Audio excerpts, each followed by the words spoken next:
क्या आप जानते हैं सनातन धर्म में कितने प्रकार के ग्रंथ हैं? जवाब है 8 प्रकार। पहला है श्रुति ग्रंथ, जिसमें मुख्यतया वेद और उपनिषद आते हैं, जो परम ब्रह्मा से ऋषियों ने श्रवण किया था।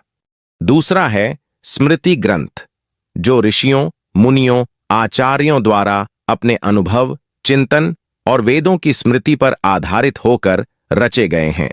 तीसरा है इतिहास ग्रंथ, जिसमें पहला है रामायण, जो त्रेता युग के सत्य घटना को समेटकर महर्षि वाल्मीकि द्वारा लिखी गई है, और दूसरा है महाभारत, जो द्वापर युग के सत्य घटना को समेटकर महर्षि वेदव्यास ने श्री गणेश जी द्वारा लिखवाया था।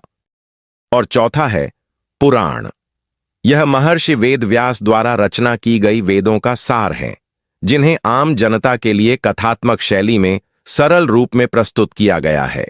पांचवा है दर्शन ग्रंथ, जिसे विभिन्न ऋषि, मुनीय और तपस्वियों ने सनातन धर्म के तत्व ज्ञान, आत्मा, ब्रह्म, संसार, मुक्ति, प्रकृति और ईश्वर आदि विषयों पर तर्क, अनुभव और योग के आधार पर रचा है।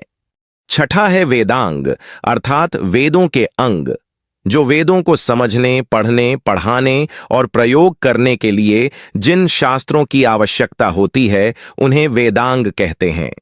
और सातवां है भक्ति ग्रंथ।